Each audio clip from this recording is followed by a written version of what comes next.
moderator for today, and I'm very pleased to have you all here with us. Our topic today for the webinar is creating your own conversion engine. I'll be joined by Megan Lockwood. Thrilled to have her with us. She is a wealth of expertise in optimization. She heads up our content development group.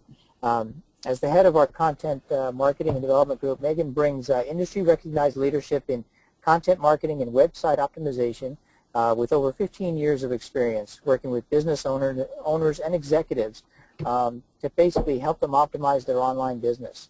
Megan's love for websites came from her years at Marketing Sherpa. Yeah, she did a great job there where she managed website optimization and research work as well. And she also worked at HubSpot where she put that research into action. She is the primary author of several longer books on website optimization, as well as a frequent speaker and panelist at industry conferences. So I'm really thrilled to have Megan with us. Megan, are you with us? I am here. I'm thrilled to talk to you guys. Can you hear me, Warren? Yes. Thank you for joining me.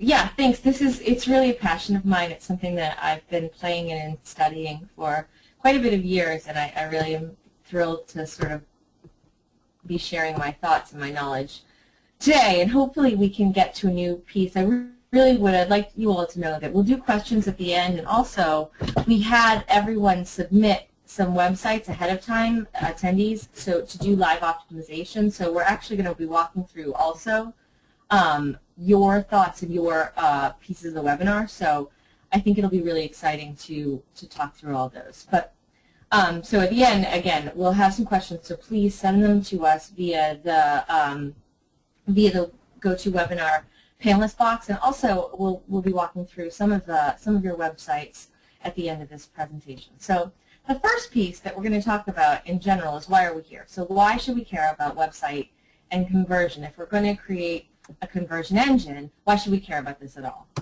And at a high level, there are a couple reasons. And the first is that there is a lot of data saying that people care about websites. For example, 62% of U.S. consumers regularly visit branded websites. And similarly, here's what I think is interesting, is a recent CMO study said that about 50% of B2B marketers have direct revenue accountability. Now, how that ties into websites is that really right now, your website is a business imperative. It's one of the few things that you can quickly and strategically change that has a real bottom line and even top line sometimes impact on your marketing. It's on your marketing immediately. And yeah, this is a really strategy. Go ahead, Warren. I know you've done a lot of work in this too. Oh yeah, I'm really passionate about this as well. In fact, there's another series we've launched a week or so back called the Revenue Imperative, and it really speaks to this point about the whole marketing organization moving from a cost center kind of philosophy to a revenue center, and that's a major shift that's going on in the industry, and it puts a lot of pressure on marketers around the globe to really start looking at their marketing spend, their website optimization, their mobile devices, all of their customer touch points, not so much just from a reach and marketing and branding perspective anymore, but now from a conversion point of view, which is really relevant to the topic we're talking about today, because as you mentioned, over 50% are now held accountable, and that trend is just increasing year over year. So it's just a matter of time before we're all held accountable for revenue on the marketing side of the house. So, yeah. Good point. I completely agree, and I also think that it's one of those things that a website is one of the few things usually that's under a marketer's purview that's a lever that you can actually pull. I think that what we realize are gone are the days when the website itself is really a glorified brochure, and now it really has bottom line responsibility and accountability, and you can actually, people become heroes. When you change your website and all of a sudden you see double and triple digit conversion changes, I've done it for companies where all of a sudden it's not just click-throughs, but it's, company revenue doubles month over month over month, and you start to see, okay, this is a real difference, and people get promoted, change their careers based on this. So, and what's interesting about that number is, and I will apologize, I have a finger injury, so I'm going back and forth a little bit with the slide deck, and so if you see me jumping around, it's because I'm clicking too wrong. Anyway, the key that's interesting is that companies spend about $92 to bring customers into their site, but only $1 testing, optimizing to convert them. And I think that's a really interesting number because this is one of those kind of untold and unstudied pieces. Everybody kind of gets their websites together and slaps them up and then breathes deeply that that website process is over. And really, conversion, optimization, making your website better is the thing that will change your business. So that's why we're talking about it today. Yeah, and the Eisenberg brothers have done a lot of good work on this, and they generally call it the persuasion funnel. But it's a matter of persuading them to calls to action and really, moving them through the funnel as we'll talk about through this presentation. Absolutely, and I think it's understanding the psychology, but all the different pieces of why somebody says yes online, and knowing what lever, as I said, what levers to pull, what pieces that really change and make a difference. And I think that we're talking about high-tech websites today, and I think for a high-tech company, it's even more important because technology is your business. And so if you think about your website's your storefront. And today, if you're in technology, it's one of those pieces where if you don't have a good website, you lose brand credibility. Because in a lot of ways, it looks like you just don't know how to leverage the right technology. And so, for example, SAP and Swizzle and HubSpot are all technology marketing companies. And for example, HubSpot, they generate 70,000 leads a month, roughly, plus or minus, with their website and their social media platforms. This is really, as inbound moves, as websites and as digital marketing gets more competitive, optimizing your website, making it the central hub around which all of your lead generation and your conversion effort happen. This is critical to, it's mission critical to business right now. And I think that it's one of those things that becomes a brand and a buzzword, but websites really matter. People make or break their company's performance based on websites now. So what are we going to talk about today now that we've set up kind of the problem? Why do we care about websites and conversion optimization? We're going to quickly go over what is conversion optimization. We'll talk about what I see as sort of 5 principles of top converting websites. Talk about what's next quickly in terms of where websites are going next, and then we'll do some live optimization. I think we had about 5 or 6 different people submit their websites. I went through 3 of them to tease out one of the pieces that I think are most relevant that we can change quickly for you guys, and then we'll go from there. So quickly, what is conversion optimization? And I see it as, there are a lot of different definitions, but I see it as basically the process of designing or improving your website to maximize its output. So you want to get people to convert. You're trying to push people through the funnel, as Warren said earlier, to finish an action. So it's basically making your website work as well as possible.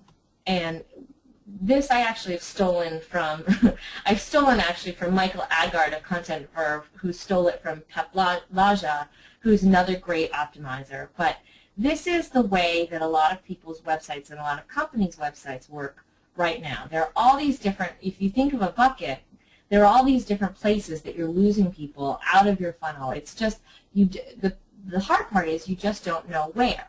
So people's websites are not the most efficient. If you haven't done any optimization or testing, you really are losing people kind of all over the place.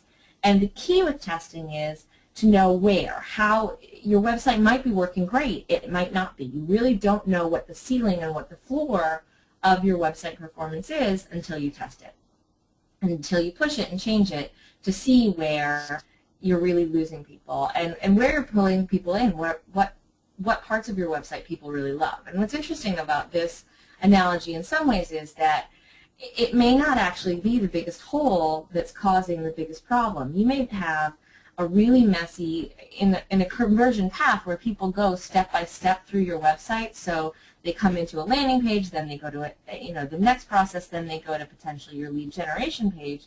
If your landing page is broken, if the first point of entry is broken, then everything else loses water. And so the key is really to test and look and see what parts of your website are working right and what parts you really can improve. And so this is your website with a conversion engine. And really it's just, as much as I love the Lotus, it's looking at how can you make your website the best performing, the best converting vehicle possible to deliver your business goals. Everybody has business goals. Everyone has numbers they have to hit. So if you combine content, the gas that you put in the car, with strategy, so, making sure that your car is tuned up and all those different things, plus testing, so seeing your car, your automobile work in all different conditions, you'll get leads. For a B2B company, that's your bread and butter. You'll get leads, and leads will drive revenue. So that's really what your website is going to look like with a conversion engine. Here's a piece a lot of people talk about in marketing, a lot of buzz and flash. I came up from a scientific background, so I was actually lucky enough to spend 2 years following the Marketing Sherpa and MECLABS team around. If you've ever met Dr. Flint McLaughlin, he's one of the more inspirational marketers that you've ever met. One of my friends, Tim, says he talks a little bit like Dr. Evil, but he really is brilliant, and they've been playing in websites and studying the science and conversion of websites for probably 10 years now, before really web optimization was a thing. And they came up with a math equation or it's called a heuristic. So it's a way that you can think about how people convert online. So websites, it's not flash, it's not buzz, it's not a big black box. There really is a logic and a science behind why people say yes. And Warren will say, the first time we ever met, I actually drew this on a napkin. So here's the mathematics of why someone converts online. And C is the probability that someone's going to convert, the probability that someone is going to say yes. And then you go through the different pieces of it. It's 4 times M. So M is the motivation. How much do I really, really want to come to your site? And motivation is one of those things that's rough for marketers because it's the thing we can't change. But, and truthfully, I'm going to fly through this relatively quickly because we have a number of slides and I want to talk to you about how I see websites. But go to Marketing Sherpa, go to MECLABS, and read a little bit more about this if you want to, because it really is something that it changed the way I looked at websites, and it changed the way a lot of people approach them. Anyhow, so motivation is why someone is coming to your website. Do they care? And motivation is a tricky thing because, 1, we don't control it, and 2, it's sometimes tough to say. So it's the reason why on nonprofit websites, for example, people will jump through massive amounts of hoops for a charity that they really care about. They will find the button that they can possibly go to give you their money. Now you can make that more efficient, but that's where motivation comes in. It's interesting because it's the thing that you don't always control, but you can definitely, there are levers that you can pull. For those of us who don't have, we don't know, or we're trying to sell somebody else our product, so we don't have that burning need, it's the reason people stand in line in front of the iPhone store. For the rest of us, we kind of have to play in the right-hand part of this heuristic. So 3 times the value. So slightly less important than motivation is the value. How much do we understand and care about the way that you've presented the value of your product or service or company? And I'm going to tease through these a little bit in depth a little bit later. And then twice as important, and half as important as motivation, but 2 times the incentive. So what have I offered someone to do on my website to take an action? And that's minus the friction element that's present. I'm going to walk through friction a lot, but friction is really important. You'll see there are 2 pieces that are negatives. There are 2 pieces that make people leave a website, and that is friction, and it's also anxiety. So friction is all the things we do that create sort of a motion on a page. So anything that you look at and you don't know where to go, or you don't know what to do, or it just looks overwhelming, that's friction. Anxiety is a little different. The last piece is whether or not somebody knows what you're going to do with their information. Anxiety happens a lot at lead generation forum points, at your call to action buttons, or also often on shopping cart pages where people don't know how you're going to use their information. So anxiety is one of those pieces that you can do things like trust seals and testimonials to alleviate anxiety. But anxiety is really the worry that you're going to use my information, or I'm going to give you my credit card and it's going to get stolen. That's kind of what anxiety looks like. So now, given that, and given the time I've spent playing around in website optimization, I see 5 key principles that most top converting websites have, and I'm going to walk you through them in a sort of order. So what I think is the most important principle that great websites do is they talk about the reader. So in a lot of senses, create a website that's it's not me, it's you. And here's the way I see the problem with most websites. If you can see, the biggest piece is that the first headline you see is "Welcome to our mortgage company," and I'll tell you that this is just a template, so I didn't want to steal somebody's website potentially and make them that. But the issue here is that it's all about the company. Company wanted to smash in new services and latest news and our partners and today's rates, and it really becomes a mismatch for people where they don't know where to look, and so they don't look anywhere and they click the back button. There are a couple of interesting statistics I've read that people have roughly between 6 seconds, or I think Ion Interactive did a recent study that says you have about 120 milliseconds to make an impression online. So 6 seconds, if you think about it, is roughly the time, the memory span of a goldfish. And that's how long you have to make an impression online. And just like in person, the key to making a great impression is it's about people. You want to talk to the person that you're trying to talk to. And this is the shift in websites to, and I'll tell you, it's funny to do some research around trying to find pictures of people looking at websites or at computers. These were the best ones I find. I really love the Superstock piece. But this is the shift is, it's a person looking at your screen. It's not about what you can communicate via a megaphone. There's a person at the other end of your screen that's talking to you, and that's the key to this. So here's what a website looks like when it's shifted. This is from QuickSprout, which is, this is their call to action button. Neil Patel is a master optimizer, and there are a lot of great things about this site. But the first thing that I think you'll notice is that it talks directly to the person they're trying to communicate. Yes, send me the free guide, the traffic generation guide, or no, I have enough traffic. And I don't know very many things about their audience, but I'm assuming that even the, the gold red button versus the very dark no button, I have enough traffic, not very many people are going to click, I have enough traffic. So I think this is a great example of something where people talk directly to their audience. So that is really focusing on the reader. The next step is you want to optimize a thought process. And this is where it's a little bit interesting in how you talk about how people move through a conversion or move through a website. This is what they call a micro-conversion funnel, and if you note, it's inverted. So we start at the bottom, and every time somebody goes through a different piece of your website, they make another micro yes. It's a mini conversion that moves up a funnel to the final yes. And so basically, you talk about the 6 seconds that somebody's on a website, they're looking all over for different pieces, for different points of evidence that is, am I in the right place? Do I know what I want? And so I look to see on a website, my first yes may be, did I land on the right website from my Google search? Yes, I did. Okay, what's the headline? Do I care about that? Yes, I still care about the headline. Okay, well, let me read some of the proof points or the value propositions. Do I care about any of that? Yes, I care about that. Okay, well, given that, do I want to look over to the form? Yes, I want to look over to your form. And now, potentially, if the form's too long or there's friction on the page, that's where you lose them, because if they start saying no, then they aren't continuing up the funnel. So if you lose them at the point of the form, we've gotten through 3 or 4 micro yeses, but we haven't gotten them through to the final conversion goal. So that's kind of the way that I approach a website, is making sure that that's what optimization really is making sure that we're funneling people through all these different micro yeses. So for example, here's a way that you could sort of twist flip a website to change to a micro yes.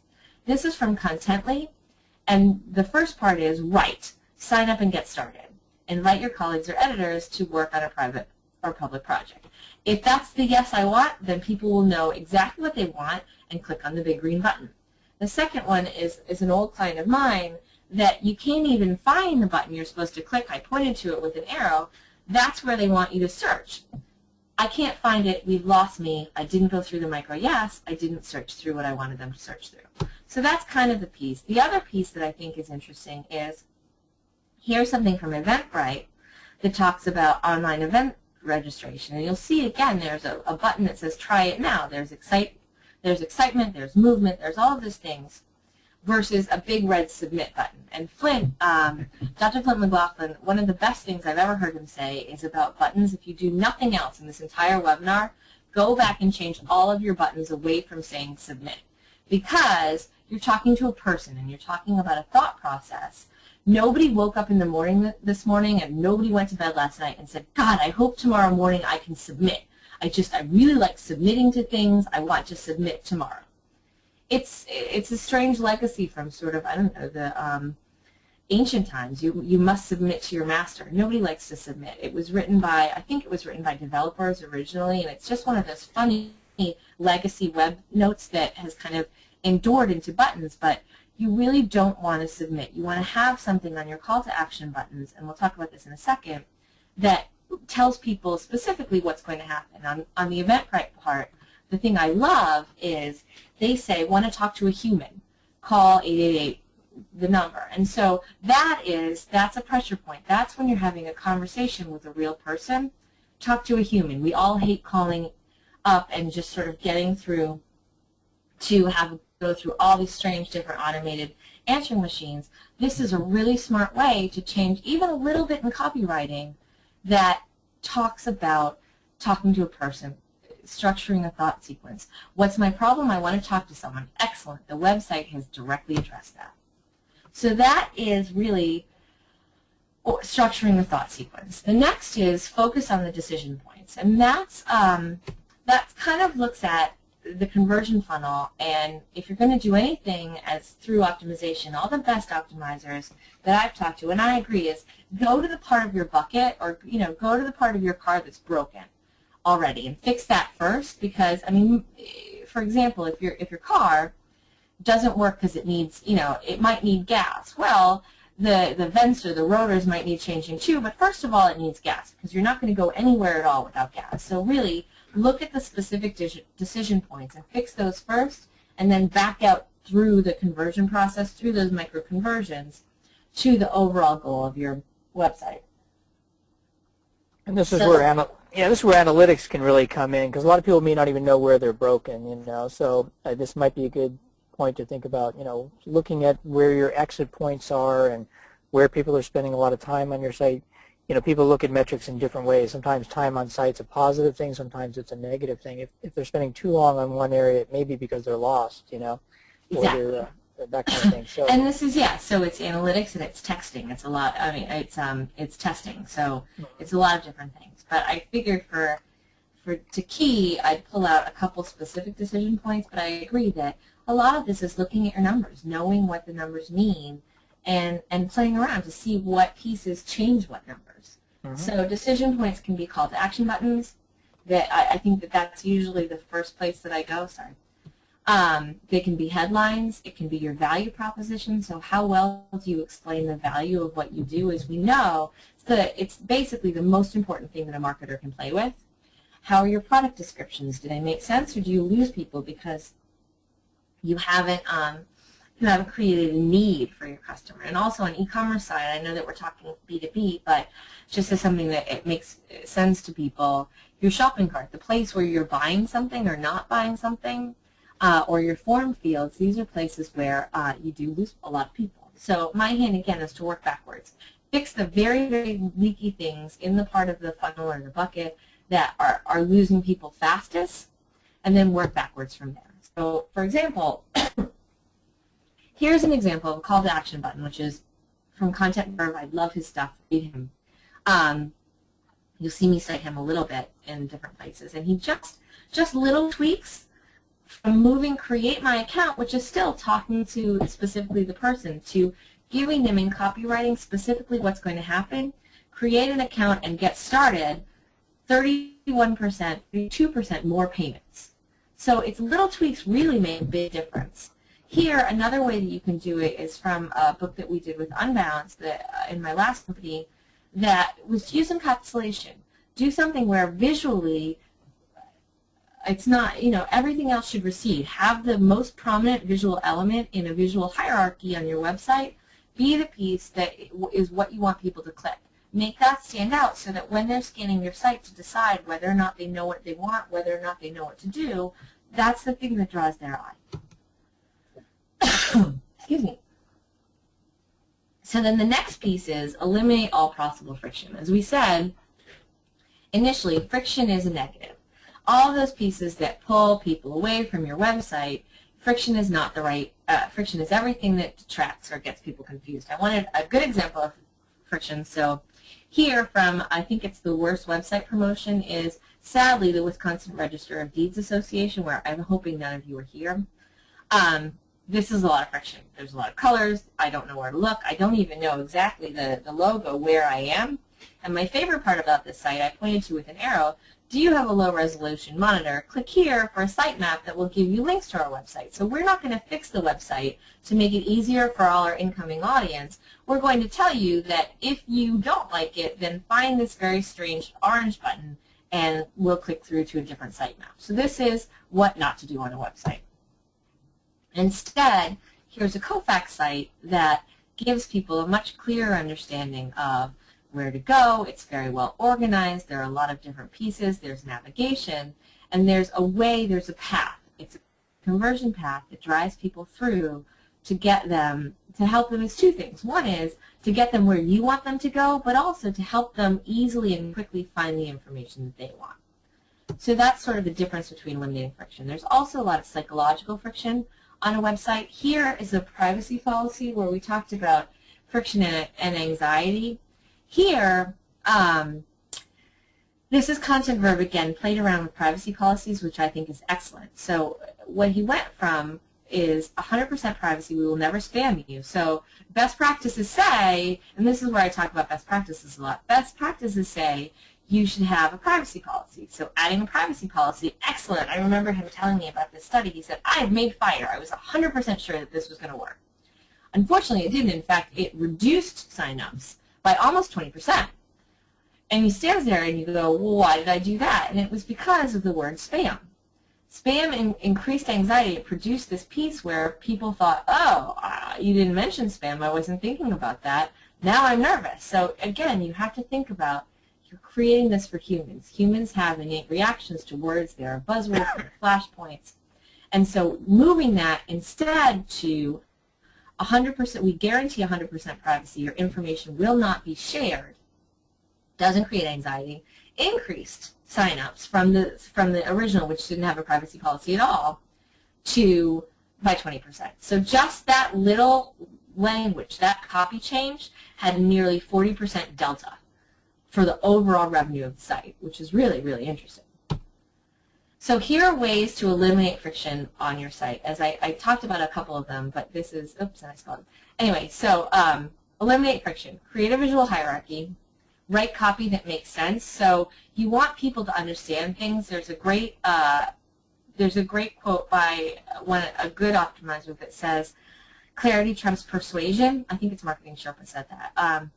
You want it to be clear, not clever. So if you say something about, like, never be hungry again for a food website or something like that, that's great, but people don't know what that means. It doesn't paint a picture in their head, and it won't move them through the conversion process. So again, write copy that makes sense. Include a simple color palette. I've talked to really great designers that say that you shouldn't use more than 3 or potentially 4. Warren, I think you're getting a phone call. Anyway, so you want a simple color palette. You want to maximize your white space. You also want to spell maximize right, but maximize your white space. Online, if you remember one of the major problems that we had with the first website that I looked at that had so much friction, part of the problem was it just looked overwhelming visually. So make sure that you have a lot of white space. People's eyes need space to rest online. And so you want to make sure that you have enough white space. You want to avoid making people nervous. So anything like that spam point where people maybe you add a friction element or you add an element of anxiety onto a page, you don't want to make people nervous. Let them, if you ask for your zip code, have there be a reason to ask for their zip code. If you ask for their birthday, make it logical. And you also don't want them to think, huh? There are a lot of places where it's two ways. With copy, you can do it. It doesn't make sense. The other reason that someone may think, huh, on a page is It's funny you say that a couple times. But the reason people might think hot on a page is they don't know where to click, they don't know what to do. If you remember that search resume button that I had to point to with an arrow, you don't want to confuse people. You want to make the path by which that you want them to choose, the primrose path you're trying to lead them down, you want it to make sense. So those are ways to eliminate friction. The next part that we're going to talk about is explaining the value. So again, if we talk about friction is the big negative on a site, it's also the thing that's often easiest to fix quickly. Value is a little bit more difficult, but the value is the most important piece that a marketer can move. It's really the biggest reason that someone can do anything on your site. It's the why. It's the reason that somebody will trust you enough to move through your entire conversion path. And so your value proposition needs to be a couple things. First of all, describe what sets you apart in 2 to 3 sentences. It needs to be short. It needs to be concise. Often, salespeople talk about their elevator pitch. I think that's a good format to think about in terms of the time, but I think that the piece of it that you miss from a sales, when you talk about an elevator pitch, is it also needs to be from the perspective of the buyer. So it answers the question, why should I buy from you instead of your top competitors? It's for what the buyer cares about. It's so they don't care how many pieces. This is one of those things you really should test to figure out, unless you really understand your personas really well. Figure out what the buyer cares about and answer those questions. But definitely think of it from the perspective of the buyer. So, a lot of times people, we are the largest, we are the oldest, we are the this. And I think that if people care about the largest or the oldest, that's terrific. But if what they actually care about is how large is, how respected is your network, or how many people you've seen.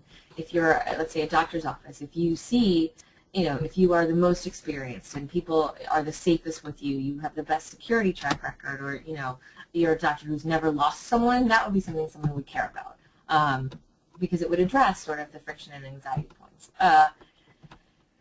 It also should be a couple things. The best way to tease them out is you want a very specific value proposition, so something that somebody can understand.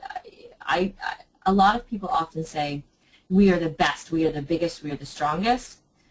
Great, prove it. I have to believe that. So specific in terms of, if we are the biggest because we have over 475,000 networked sites, or we have, if we are the best, for example, we are the #1 provider for these specific top companies, that's what you want to do. Really give people specifics, because they'll believe you then. So specific, it also needs to be relevant. That's what I was talking about a little bit earlier from the perspective of the buyer. It needs to be something that people care about. You can be as specific as you want about how old you are. We were born in 1912, and we've been around for a very long time. If people just want you to be the cheapest, then talking about how old you are doesn't matter. It will be very specific, but it won't matter to your reader. And then you also want it to be exclusive. So the best way to think about that is whether or not you answer the question, can I get it from anywhere else? So exclusive is, people like to be special. They like to be behind the velvet rope. So what are things that you can offer in your value proposition that people can't get anywhere else? And that's where knowing yourself comes in. But I think that it's important to think about value proposition, because this is what sets you apart. And you do this all day long, so it shouldn't be all that difficult. Step back and think about what's different about your company, why somebody would buy from you, and that's what really matters. So here are 2 different tests of a value proposition that I've done in books I've written for 2 very different companies, and I thought I would tease these out as an example because I think it's interesting. So this was the first. We did a report called The State of Inbound Marketing, and we played around with this a lot. The value proposition we came up with is the headline, which is, learn how to transform your business to incorporate inbound marketing. So inbound marketing was important because it was HubSpot who does inbound marketing. But what I think is interesting about this is I actually started with the line, excuse me, that is at the bottom of the second paragraph. The thing I tested that we sent to about 60,000 people is the line that said, the most comprehensive review of the inbound industry available, with data from over 3,300 participants, 128 countries, with CEOs, agencies, and marketers. That was the first value proposition I tried. What was interesting is this one, learn how to transform your business, outperformed by about 25%. And the reason it did is because we think, anyway, the HubSpot audience is fast, and they don't actually want to read anything that's all that long. And so telling them how much data was in there actually stressed people out. So in contrast, here's what we did for the Marketing Sherpa Benchmark Report. So there are a lot of principles that go into this. One of the biggest that I think is working here is that online, the web is really dehumanizing in a lot of ways. Like we have a lot more information, but we're more disconnected than ever. So adding a picture, adding a face to a name, even if it's actually not Michael's face, although he does that too, and I think it improves conversions, putting a face to a name really, really impacts online conversions. I'll tell you, since this is lead generation, we did a lot of testing on email campaigns, and what I've seen in email campaigns is adding a picture. Just a picture increases so making the email from someone and making that someone a picture, a realistic picture. So it should be relevant. So I wouldn't put the CEO of your company on every single one. Adding a picture increases download 20%, almost across the board. It just boosts online conversions because people like to connect with people. So those are the 5 principles of top converting websites. And next, a little bit of insight on what's next, and then we'll go into the live optimization. So what I think is next I think it's 3 things that I think 4 actually, because they kind of go into each other. But next is responsive design. So this comes, I like this image from iSelect. This is not the web. This is the web.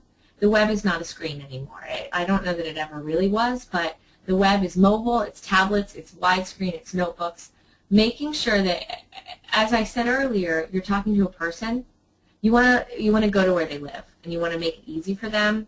So optimize on a tablet for your screen and make it different. So responsive design, I think, is the next thing. I would also say on mobile, if you start to play around with mobile and tablets, a couple quick tips are adding click to call. It seems like people are using mobile a lot for search, but not necessarily for to buy things all the time, because the forms are hard to type out. And so doing a click to call, so they find your information online and then they can call a representative to buy things, seems to really increase conversions. So responsive design is one of the next things. Second is personalization. This is sort of the standard bearer for personalization. This is Amazon, and this is actually the books that I viewed when I went today, which was kind of funny because it's all about optimization, which I thought was kind of interesting and makes me a data geek. But anyway, so my web should be different than your web is. Your website should be different. I think there are a couple companies, HubSpot's one of them, that does. I know that Sitecore is another, and Oracle, Eloqua, all the big guns should play in this arena, but it should remember you. And just like we're doing contextual advertising and email campaigns, your website should have a contextual experience so that it should know whether or not you're a client. It should know whether it's your first time here, and it should have sort of an evolving design and an evolving experience based on where you are in your conversion path. Yeah, it's a good point. You know, there's various points of earning trust on that as well. I mean, obviously, it could be just their name to begin with, and then it can be their buying history, and you can go, deep into that. But don't be afraid to just make it as personal as just welcome back and give them a name, and that alone is a nice personal touch. Right. Well, I mean, you think about all those funny sales tips that you remember, but even if it's just good communication, you want to look someone in the eye and you want to say their name. Hi Warren, it's very nice to see you. Hi Mary, I'm really glad that we got to talk last week. Using someone's name is a powerful tool because people want recognition. And so doing that online is the same thing. It's, here's what you viewed before. We remember you. We know you. We've been listening to you. And there's a lot of really interesting work. There's a guy named Michael something at Harvard that does really fascinating research. He did a lot of work for Travelocity and some of those companies, and also dating sites, eHarmony, about showing your work online and some of those pieces where people actually personify the algorithm that searches for you. And they like, so this is another thing related to items you viewed. If you think that the website remembers you, you have a much more positive affinity and feeling for the website, which is, you know, a machine. But people don't like to be in a world of machines. We give them personal characteristics. So, yeah, personalization is really powerful. Another, and one of my sort of babies is content marketing. I think that content is kind of the next thing. It's here, and content is really the way that especially B2B companies are driving leads and generating leads right now. This is an Adobe report that talks about what's the next, what's the single most exciting opportunity in 2014 for your organization. Here's the thing, that content marketing doesn't work because it's the next shiny object. It's along this process, evolution of talking to someone one-on-one, giving them a personal experience. So just in the same way that, you know, we used to have a conversation and you used to customize and personalize your conversations based on in sales who you were talking to, content marketing is one of the ways that you can explain your story and describe your value and provide value to people in a real, honest, authentic way online. I think about it as, go ahead. Yeah, I'm saying that's a really powerful point because, you know, a lot of people are frustrated because they don't have the buyer history. They don't even know their first name yet, you know. So where content marketing can play early on in the optimization world is just with just tracking their behavior with analytics, you know, or just with their clicks, you know, what are they showing interest in, and, you know, starting to personalize that story with the content that you're feeding up to them. It's a simple point, but it's really in that beginning of that journey of moving them from unknown to known, and making the experience much more rich and relevant to them.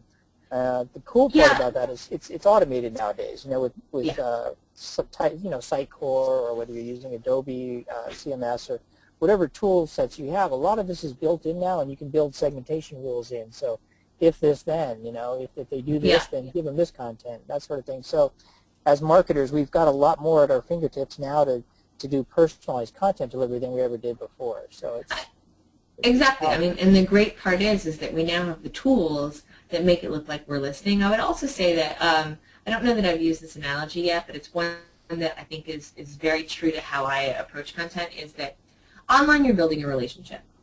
And so you want to make it relevant to every point in the relationship. But it really, so I heard someone say that you wouldn't, you know, you wouldn't go to a bar and ask someone to marry you before you said hello. And so I think that as there is more information online, I read somewhere that, you know, we've created, every year now, we create more volume of content than we did, you know, in the first 2,000 years of our history, of humankind history. It's become exponential. So people are a couple things. One is, in the inbound philosophy, people are much better at tuning out the messages that they don't want. And so the only way you get through is by creating information that somebody does want. And the other piece is that you need to establish trust somehow. And the best way to establish trust is to give somebody something that they find valuable before you ask them for something. So before you ask them to download a demo, before you ask them to talk to your sales team, give them something. And give them something that matters to them.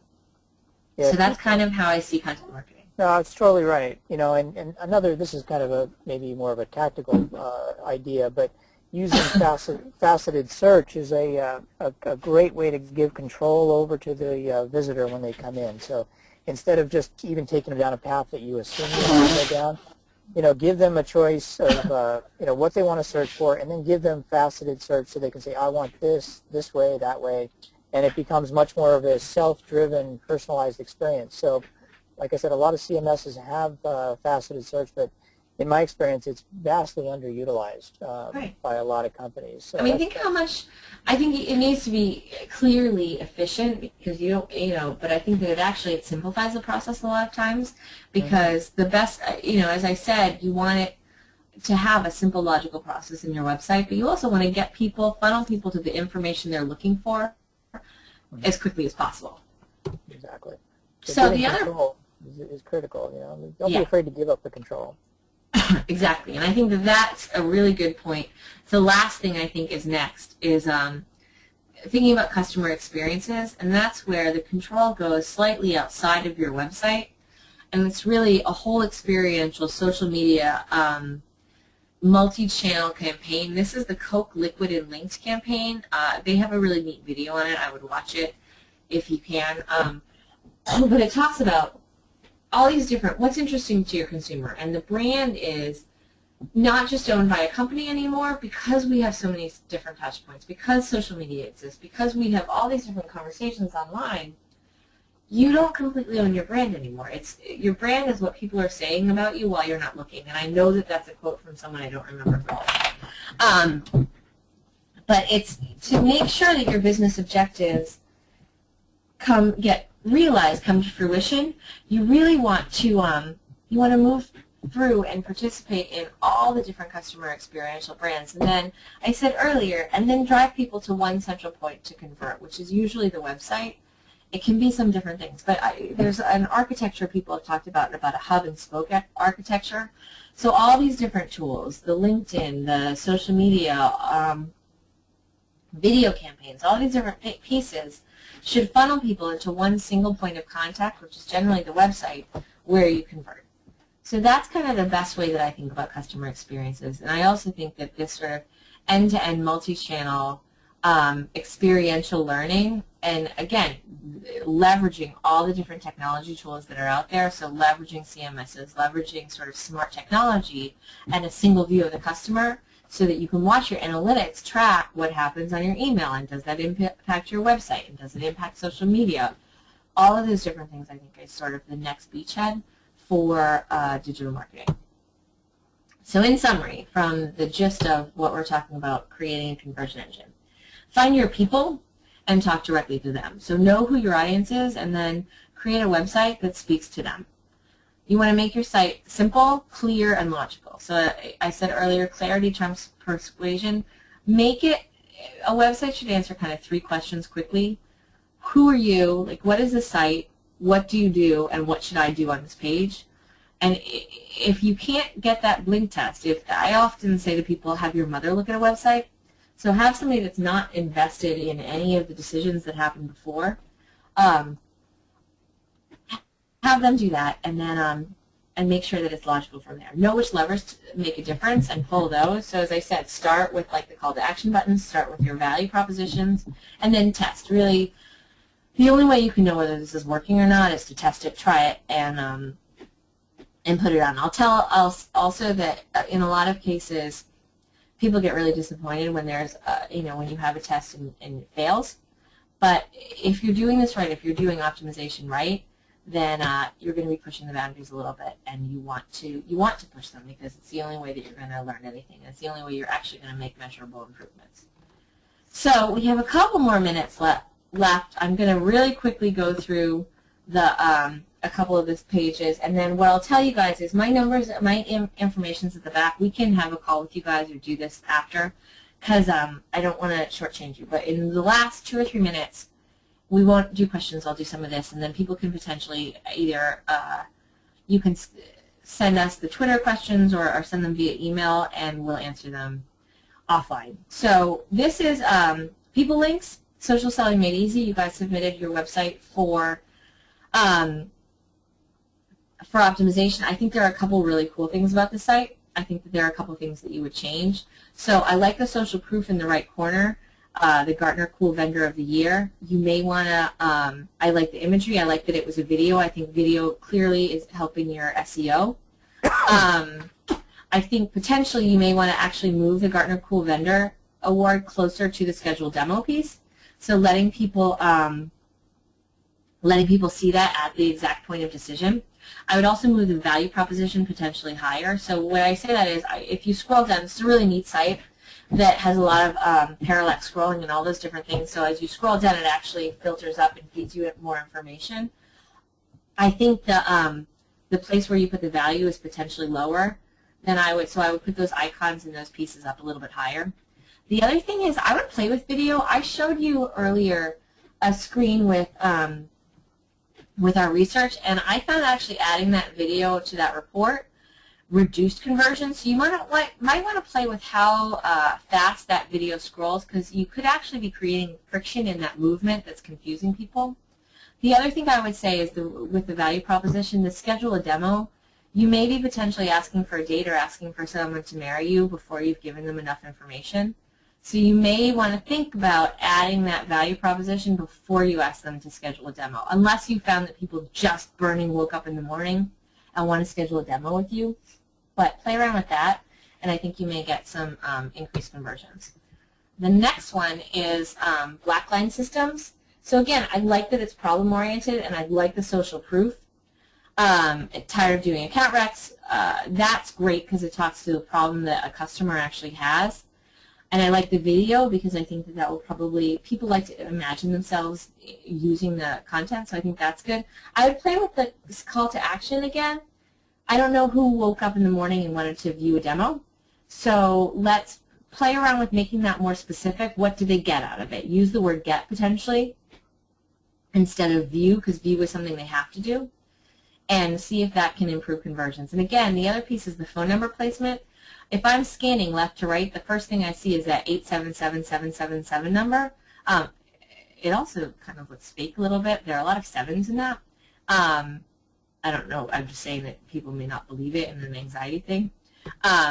But that's the first thing they see. So if that's the first thing that you want them to do, great. If not, you may want to move the live training or the resources a little bit to the left, and that may drive more conversions. And then finally, open text. Again, I think it's good video. I would make and you have the call to action, a visually distinct button. I would give them an actual value proposition and also play with the navigation here. The first thing I see if I'm scanning left to right again is this home, what we do, products, enterprise, and then we're in archiving. You may want to close that because that may be adding more friction. How did I get here than you need? And also I would change the contact us to something specific. And that, this is about eDynamic. We are a digital solutions firm that provides strategic customer lifecycle marketing. Driven by engaging design. It's not just insurers, I think I grabbed the site, but it's for high-tech companies, insurance companies, financial service firms, and professional service firms. We do contemporary digital technology, and we do it at every stage of your customer lifecycle. So we really do offer a lot of the, we grew up as technologists, and so we know the technology in and out, and can help you make your sites work better than you. We see my bet, Warren, are out of time for questions. I'm happy to keep going, but I think that if you guys just send me, my email's down there, send me your questions, I'll answer them, tweet them to me, and I'll answer them. And I'm happy to continue this conversation. Clearly, I love this. This is, I live in this stuff. So that's the presentation. Thank you, Megan. Really appreciate it. And as you said, please feel free to reach out to either of us, and we'll get you quick responses. And if you want a little more detailed review of your site, we'll set up a WebEx, and we'll actually go through it and give you more detailed feedback as well. So we look forward to speaking to you personally, and thank you for giving us an hour of your time. Thanks so much, guys. Have a great afternoon. Thanks.